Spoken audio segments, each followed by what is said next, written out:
자, 안녕하세요. 반갑습니다. 오늘도 원전 얘기를 좀 드릴 예정인데, 긍정적인 소식이 있어서, 주가는 조금 떨어졌지만, 이거를 좀 말씀을 좀 드리려고 합니다. 일단은 시청하시기 전에 구독과 좋아요 한 번씩 부탁드리도록 하겠습니다. 구독하셨는지 확인 한 번만 해주세요. 자, 그리고 텔레그램 운영을 하고 있는데, 이렇게 오늘 관련된 뉴스하고, 관련된 종목들하고, 관련 이슈들 쭉 나열해서 계속 올려드리고 있습니다. 인사이트 얻어 가셨으면 좋겠고, 일단 어지러운 이 시장에서 조금 여러분들이 방향을 좀 잡을 수 있는 그런 지침서가 됐으면 하는 그런 마음입니다. 무료로 운영을 하고 있으니까 댓글에 링크 클릭하셔가지고 입장하시면 되겠습니다. 자, 바로 들어갈게요. 이 소식이 있었습니다. 한미 원전 드림팀 나오나. 일단은 최근에 제가 영상을 올려드렸던 웨스팅하우스 관련돼서 한국형 원자로에 미국 웨스팅하우스의 기술이 들어가 있느냐 없느냐 여기에 대한 소송이 진행이 되고 있는 것들, 여기가 이게 좀 합의를 하기로 했다. 근데 결국 합의를 한 게 한수원이 웨스팅하우스에 알았던 너네 기술 있는 거를 우리가 인정을 하고 우리 아랍에다가 좀 원전 수출을 했던 것처럼 너네한테 기술료를 좀 지급을 할게, 이렇게 꼬리를 좀 내렸습니다. 뭐 웨스팅하우스 니네 없어도 우리 수출할 수 있어, 이렇게 예전에는 좀 간접적으로 그렇게 나갔었는데 이게 소송이 좀 들어오고 수출에 좀 차질이 생길 것 같으니까 약간 이렇게 합의가 좀 되고 있는 분위기인 것 같아요. 그리고 이 내용들이 좀 나왔습니다. 바이든하고 협의를 하기로 했다. 사실 웨스팅하우스 미국 입장에서도 봤을 때는 뭐 국가 전략 기술이기 때문에 웨스팅하우스는 이거 기업이죠. 심지어 이 웨스팅하우스는 캐나다의 자산운용사 그 브룩필드였었나? 하여튼 거기에 좀 매각이 됐습니다. 캐나다 기업 국가에 그 자산운용사에 매각이 됐어요. 심지어 이제 웨스팅하우스는 미국 기업은 또 아닙니다. 미국 기업이 또 아닌데 미국 입장에서는 기술 자체가 미국에 있으니까, 야, 그러니까 웨스팅하우스랑 좀 합의를 해가지고 뭐 우린 모르겠어 라고 하지만 사실상 웨스팅하우스를 가지고 한국을 조금 미국에 유리한 방향으로 외교 전략을 좀 펼친 그런 느낌이라고 보시면 되겠죠. 자, 일단은 양국 정부 간의 소통, 협력 이루어지고 있는 중이다. 이 소식들이 중요하다라는 거고, 체코 그리고 다양한 이제 글로벌 국가들의 수출을 하는 것들의 불확실성이 완화되고 있다. 사실 원전 같은 경우는 수주를 확실하게 정식적인 그런 계약을 체결을 하기 전까지는 수주가 들어왔다라고 할 수 없는 겁니다. 뭐 이전에 체결할게, 니네 줄게, 다 이건 다 정치적인 부분들이 좀 있죠. 그렇기 때문에 수주가 완전히 들어오기 전까지는 방심하지 말자. 이렇게 말씀을 좀 드릴 수밖에 없을 것 같고, 웨스팅하우스 간의 지적재산권 분쟁 관련돼서 논의할 것으로 보인다. 이달 말 예정된 한미 정상회담 시기가 좀 나왔죠. 시기가 나왔어요. 자, 그러면은 이달 말에 예정된, 자, 이 기사는 4월 19일입니다. 한미 정상회담에서 웨스팅하우스 관련돼 가지고 이 지적 재산권 분쟁과 관련해서 논의를 하고 협의하기로 했다라고 하니까 이번 한미 정상회담에서 관련된 그런 소식들이 긍정적인 호재들이 나와주면 한번 또 아니면 호재가 나올 거라는 그 기대감으로 주가가 좀 움직일 수 있을지 기대를 해볼 수 있는 상황인 것 같습니다. 일단은 이건 긍정적인 소식이라고 할 수가 있겠죠. 악재는 아니죠. 딱 봐도 한수원과 웨스팅하우스가 이번 회담을 계기로 전향적인 합의에 도출할 가능성이 있느냐는 취지의 질문에 정상들이 전반적으로 판단해서 포괄적인 협력 방안이 있으면 얘기를 나누지 않을까 한다. 기업 간의 법적 절차가 진행 중인데 일단 정상회담에서 어떤 식으로 논의될지는 미리 말씀드릴 수는 없다. 다만 양국 정문 간의 관련된 소통과 협력이 이루어지고 있는 것으로 안다. 이렇게 시사를 했습니다. 자, 우리가 뭐 방심하면 안 되지만 뭐 기대는 해볼 수 있는 거잖아요. 관련된 소식이 안 나올 수도 있지만. 자, 일단은 자, 이런 소식이 원전 관련돼서 이런 소식이 있었는데 이게 또 관련된 이슈들이 좀 있죠. 원전이라고 하면 원전은 또 SMR 소형 원자력 이 발전소, 이 SMR과 관련돼서 연관이 또 있잖아요. 여기에 대한 규제가 사실 없었죠. 한국에서도. 정부가 사고 위험이 10억 년에 한 번 수준으로 SMR의 가이드라인을 내놨다. 가이드라인을 내놨다라고 하는 게 규제가 생긴 건데, 규제가 생긴 거예요. 근데 규제가 생긴 거라는 거는 기업 입장에서는 좋은 겁니다. 좋은 거예요. 우리 뭐 어떻게 설명을 좀 드려야 될까? 법이 없는 그런 뭐랄까? 기술은 개발을 해놨어요. 기술은 개발을 해놨는데 이거를 수출을 하려고 보니까 규제가 없네. 그러면 수출을 할 때 그 기준이 없다라는 거죠. 이게 안전 규정에 맞는 건지 이렇게 했을 때 법적으로 나중에 추후에 사고 뭐 책임 소지가 좀 있을지 거기에 대한 기업들 간의 그런 불확실성이 있을 수밖에 없습니다. 아, 내가 이렇게 팔아는 놨는데 이게 법적으로 문제가 되지 않을까? 그런 가이드라인이 없다 보면은 수출을 하는 파는 사람 입장도 그렇고 사는 사람 입장도 그렇고 이게 그 뭐 우리가 간단하게 생각을 해보자고요. 편의점에 갔어요.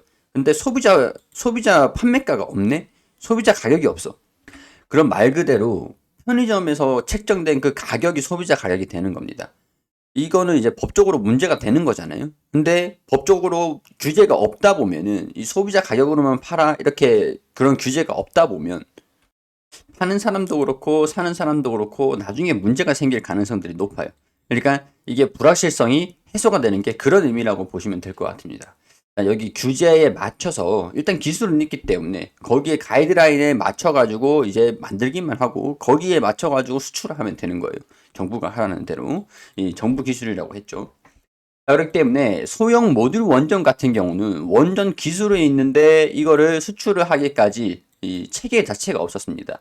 근데 개발 지침 이런 것들을 제작하고 나면은 10억 년에 한 번 수준으로 좀 이제 떨어지는 안전 규제 방향을 좀 만들었기 때문에 여기에 따른 규제를 맞춰가 수출을 하면은 문제 생길 게 없다라고 기업 입장에서는 확인을 할 수가 있겠죠. 자, 그렇게 되면은 이제 규제에 대한 불확실성이 해소된 만큼 올해를 기점으로 국내 원전 기업들은 이 SMR 개발에 본격화하게 될 것이다. 근데 이 2035년 수준에서 이 원전 모듈 시장이 146조 원 규모까지 성장을 할 것으로 보인다라고 하죠. 여기서 나와 있죠. 국내 업체 중에는 두산 에너빌리티, 삼성중공업들이 이 사업에 적극적이고 뉴스케일 파워, SMR 기자재를 공급하고 있다. 여기까지는 흔히 아시는 내용들입니다. 뉴스케일 파워, 뭐 삼성중공업, 뭐 이제 또 다른 건설 회사들도 있고 뉴스케일 파워의 두산 에너빌리티가 지분을 가지고 있고 초도 호기를 납품을 할 예정입니다. 우리 온핸드 수주라고 말씀을 좀 드리기도 했었죠. 자, 근데 이런 소식들이 좀 들려졌어요. 한국형 SMR, 스마트, 캐나다 수출, 청신호가 켜졌다. 자, 원전에 대한 규제도 생겼고, 이제, 이 SMR을 가지고 캐나다에 이제 수주를 넣을 그럴 이제 기회가 생긴 거죠. 캐나다로 수출할 수 있는 길이 조금 더 넓어졌다. 캐나다 엘버타주 정부와 SMR을 탄소 감축을 활용하기 위한 상호 협력 협약을 체결을 했다. 근데 제가 항상 말씀을 드리는 게 상호 협력 협약이라는 거는 서로 간에 우리가 어, 문제 없이 이 산업을 진행을 할 수 있도록 서로 협력에 노력을 해보자. 거기까지인 거예요. 기술 개발이 필요하면은 서로 협력을 해서 뭐 필요한 거 있으면 서로 좀 같이 좀 도와주자. 약간 그런 의미라고 보시면 될 것 같고, 이제 서로 같이 기술을 개발을 했으면, MOU를, 기술 개발, 이제 뭐, MOU를 체결을 했다라고 해서, 나중에 기술 개발을 하면 당연히 이제 서로 수주를 주고 나눠서 가지는 그런 자산이 되겠죠. 여기에서 이제 실질적으로 수주로 이어질 거다라고 할 수는 없는 내용들이지만, 그래도, 약속을 했다라는 의미니까, 약속을 뭐 어겨도, 할 말은 없지만, 협약식을 했다라는 거는 그만큼 잠재력에 대한 기대감, 그런 것들도 캐나다 정부가 또 기대를 해볼 수 있는 모멘텀이 생겼다. 이렇게, 해석을 좀 할 수가 있겠죠. 2040년도까지 탄소 배출이 2005년 대비 40% 수준으로 감축하기 위해서 탄소세를 도입을 하고 이 SMR 공급이 절실하다라는 것들. 지금까지는 뉴스케일 파워가 공급을 하는 그 SMR에 대한 얘기들만 좀 있었고 그게 거기에 대한 모멘텀이 있었는데 이제는 캐나다에도 이 SMR 라인이 계속 이제 올라오고 있다라는 거. 거기까지 이해하시면 될 것 같습니다. 수출 발판을 마련을 했다라는 것들. 캐나다 원전을 도입하는 거를 검토를 하게 됐다라는 거. 자, 이 SMR이라는 거는 기존 대형 원전 대비해서 10분의 1 크기로 용기 하나에 원자로, 증기 발생기, 가압기 등이 포함된 일체형 원자로다. 원전 같은 경우가 이렇게 원전이 여러 가지가 이렇게 있다라고 하면은 여러 개가 하나로 있다라고 하면은 이걸 모듈형으로 하나만 똑 떼 나와가지고 일체형으로 만든 게 SMR이죠. 자, 이게 SMR이죠. 이게 자, 한국이 기술 우위를 점하고 있어 차세대 국가 산업이 될 수 있다는 평가가 나온다. 자, 여기 110메가와트급 중소형 원자료, 이 SMR은 300메가와트 이하 원자료를 일컫는다. 자, 여기 미국이 먼저 고안했지만 실질적인 인허가는 한국이 처음이었다. 이 때문에 현재 개발되고 있는 SMR 중 가장 이른 시일 내 실증 배치가 가는 것으로 평가를 받는다. 다국가들이 다 이제 이런 식으로 개발을 하고 있는 상황들이긴 한데 한국이 가장 빠르다라는 거. 자, 일단은 스마트 건설 타당성을 확인하고 나아가 인허가 획득에 필요한 정보를 사전에 공유하기로 했다. 다 이제 탄소 배출을 위해서라고 하죠. 자, 그렇게 되면은 원전의 분쟁이 마무리되면서 한국과 미국이 드림팀이 될 수 있을지, 드림팀이 나올지. 사실 이것까지는 기대는 안 해요. 뭐 미국이 하청으로 내려주는 거를 이제 받아갈 가능성들이 좀 높거나 아니면은 기술료를 좀 주기도 하겠죠. 아니면은 이 드림팀에서 사업 구조를 좀 비율을 수익 구조를 좀 몇 대 몇으로 가져갈지 뭐 그런 것들은 뭐 알 수는 없겠지만 한국이 지금 사실 미국 입장에서도 봤을 때도 미국이랑 한국이랑 비교를 했을 때 한국은 좀 불리할 수밖에 없죠, 사실. 일단은 그래도 해소가 되고 있다라는 거에 긍정적이고 캐나다 쪽에서 관련된 소식들이 나오고 있다라는 게 긍정적입니다. 자, 제가 전에 영상에서 뭐 G2 파워, 한신기계, 두산 에너빌리티, 에너토크, 일진 파워, 서전기전, 한전 KPS, 한전 기술 뭐 하고 이전 영상에서 좀 쭉쭉쭉쭉 말씀을 좀 드리긴 했는데 오늘은 딱 몇 개 기업만 살펴볼 겁니다. 처음은 한전 KPS인데 자, 지금 흐름 자체는 뭐 나쁘진 않아요. 나쁘진 않은데 제가 이 고점 저항 부근에서 돌파를 하는지 저항을 받는지 저항을 받고 꺾이는지 이 돌파를 하는지 꺾이는지를 항상 유의해서 보시라고 했죠. 이게 추세로 이어질 수가 있기 때문입니다. 자, 전일은 약간 조정을 받았습니다.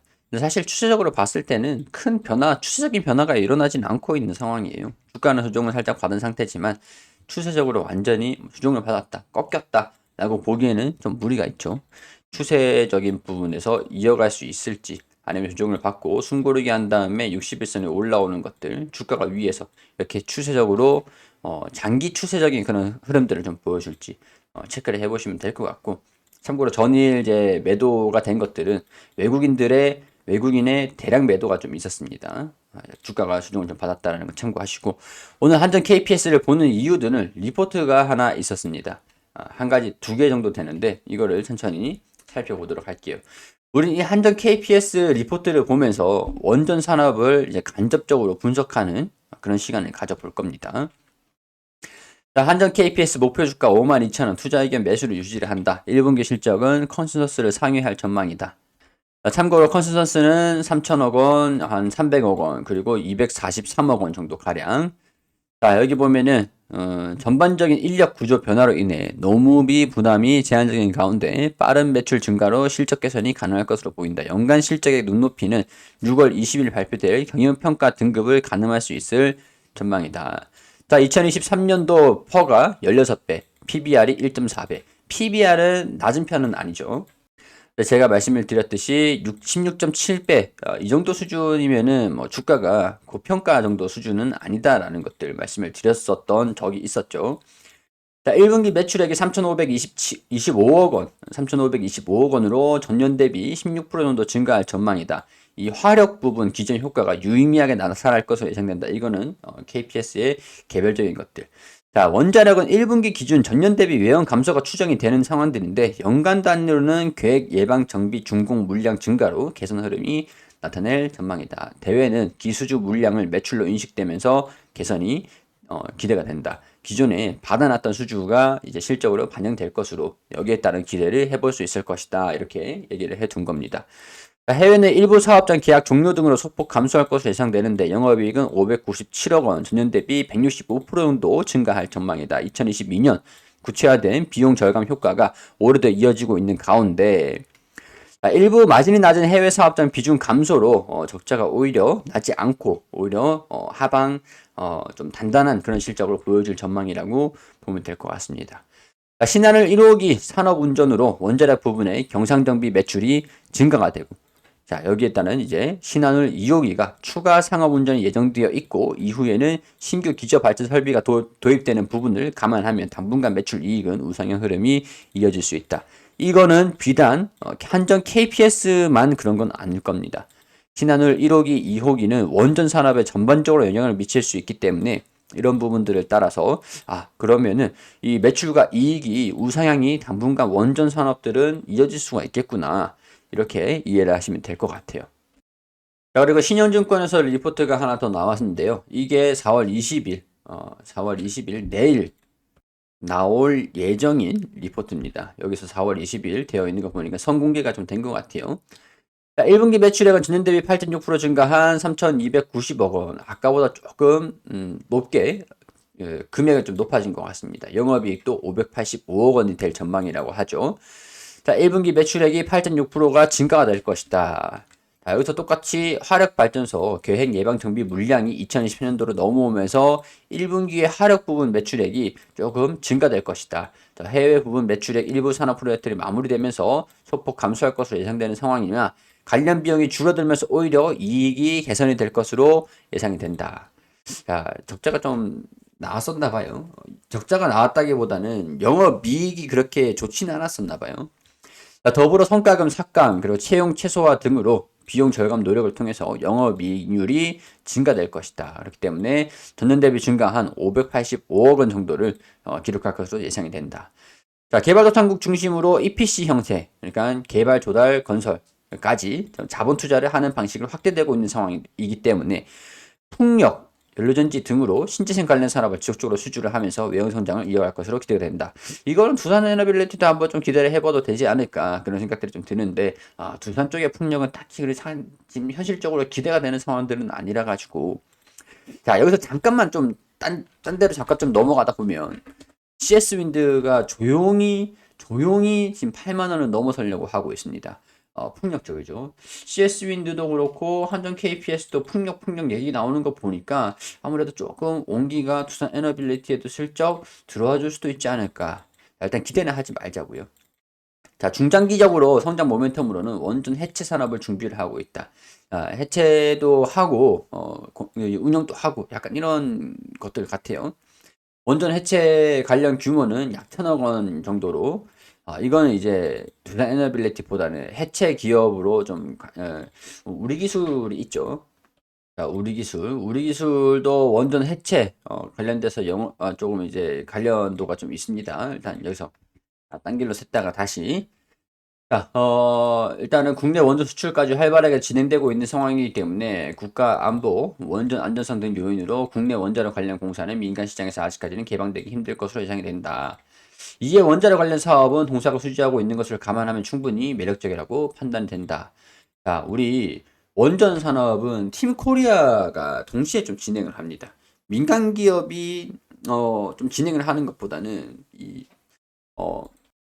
산업통상자원부가 팀 코리아를 만들어 가지고 정부의 주체 하에 민간 기업들이 참여를 하는 방식이라고 보면 될 것 같아요. 그렇기 때문에 팀 코리아에 뭐 포함되어 있는 기업들이 뭐 현대건설, 삼성물산도 있고 두산 에너빌리티도 있고 뭐 한전 KPS, 한전 기술 뭐 등등등이 있죠.